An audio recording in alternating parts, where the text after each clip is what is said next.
بسم الله الرحمن الرحيم الحمد لله رب العالمين والصلاة والسلام على سيد الأنبياء والمرسلين وعلى آله وأصحابه أجمعين أما بعد সুপ্রিয় দর্শক মণ্ডলী, আমরা যে ফরজ নামাজ আদায় করি তার মাঝে ছোটখাটো কমি বা ত্রুটি বিচ্যুতি হয়ে যায়, সেইগুলো কমি পূরণ করার জন্য মহান প্রতিপালক আল্লাহ রাব্বুল আলামিনের তরফ থেকে আমাদের জন্য নফল নামাজ দান করা হয়েছে। এমত নফল নামাজের মধ্যে একটি অন্যতম নামাজ হলো ইশরাকের নামাজ, অর্থাৎ সলাতুল ইশরাক। ইশরাক শব্দের অর্থ হলো আলোকিত হওয়া, অর্থাৎ যখন সূর্য পূর্ণভাবে উদিত হয়ে যায় তারপরে 10, 15 বা 20 মিনিট পরে যেই নামাজ আদায় করা হয়, শরীয়তের পরিভাষায় তাকেই ইশরাক বা সলাতুল ইশরাক বলা হয়। নবী করিম সাল্লাল্লাহু আলাইহি ওয়াসাল্লামের জীবনের মামুল ছিল যে ফজরের নামাজ আদায় করার পরে উনি মসজিদে বসে জিকির, তসবিহ, তাহলিলে ব্যস্ত থাকতেন। যখন সূর্য পূর্ণভাবে উদিত হয়ে যেত তারপর উনি ইশরাকের নামাজ আদায় করতেন। হাদিসের মধ্যে আসিয়াছে, আল্লাহ রাসূল সাল্লাল্লাহু আলাইহি ওয়াসাল্লাম বলেন, মান সাল্লাল ফাজরা ফি জামাআতিন সুম্মা কাআদা ইয়াযকুরুল্লাহ হাত্তা তাতলুআশ শামসু সুম্মা রাকআতাইনি, অর্থাৎ যে ব্যক্তি ফজরের নামাজ জামাতের সহিত আদায় করার পর সূর্য উদিত হওয়া পর্যন্ত মসজিদে বসে জিকির, তসবিহ, তাহলিলে ব্যস্ত থাকে, আর যখন সূর্য পূর্ণভাবে উদিত হয়ে যায় তারপর 2 রাকাত ইশরাকের নামাজ আদায় করে, কানাত লাহু কাআজরি হাজ্জাতিন ওয়া উমরাতিন, আল্লাহ রাব্বুল আলামিনের তরফ থেকে সেই ব্যক্তিকে পূর্ণ হজ তথা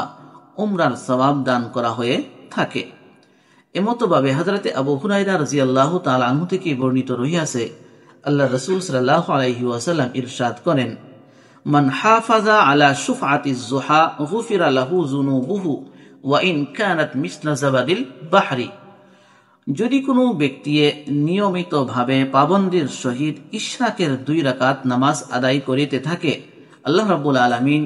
সেই ব্যক্তির জীবনের সকল গুনাহ মাফ করে দেয়, যদিও সেই ব্যক্তির গুনাহ সাগরের ফেনা সম পরিমাণও হয়। এমতভাবে আরেকটি রিওয়ায়াতের মধ্যে আল্লাহ রাসূল সাল্লাল্লাহু আলাইহি ওয়াসাল্লাম থেকে বর্ণিত রহিয়াছে, আল্লাহ রাসূল সাল্লাল্লাহু আলাইহি ওয়াসাল্লাম ইরশাদ করেন, যদি কোনো ব্যক্তি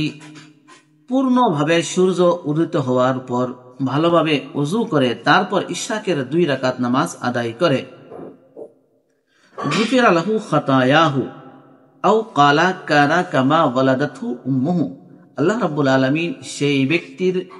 জীবনের সকল গুনাহ মাফ করে দিবেন এবং সেই ব্যক্তিকে এমতো গুনাহ থেকে নিষ্পাপ করে দিবেন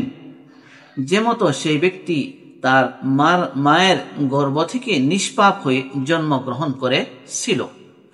এমতভাবে আরেকটি হাদিসের মধ্যে বর্ণিত রহিয়াছে, আল্লাহ রাসূল সাল্লাল্লাহু আলাইহি ওয়াসাল্লাম বলেন, আন আবি যাররিন আন রাসূলিল্লাহ সাল্লাল্লাহু আলাইহি ওয়াসাল্লাম আনিল্লাহি আযজা ওয়া জাল আন্নাহু ক্বালা, হযরতে আবু যার রাদিয়াল্লাহু তাআলা আনহু থেকে বর্ণিত রহিয়াছে, আল্লাহ রাসূল সাল্লাল্লাহু আলাইহি ওয়াসাল্লাম বলেন যে স্বয়ং আল্লাহ রাব্বুল আলামিন বলেন, ইয়াবনা আদম, হে আদম সন্তান, ইরকা আলী মিন আউয়ালিন নাহারি 4 রাকাআতিন,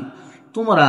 দিনের প্রথম অংশে আমার জন্য 4 রাকাত আদায় করো, আকফিকা আখিরাহু, আমি তোমাদের ওই দিনের শেষ পর্যন্ত তোমাদের জীবনের সকল প্রয়োজন সমূহ পূরণ করে দিব। অর্থাৎ আমাদের জীবনের যত ধরনের সমস্যা আছে, অভাব, অনাটন, আর্থিক সংকট, বালা মুসিবত, এমতো যত ধরনের সমস্যা বা প্রয়োজন হতে পারে সকল প্রয়োজন আল্লাহ রাব্বুল আলামিন পূরণ করে দিবেন। আল্লাহ রাব্বুল আলামিন আমাদের সকলকে ইশরাকের নামাজের বিশাল ফজিলতকে হাসিল করার জন্য তৌফিক দান করুন, আমিন।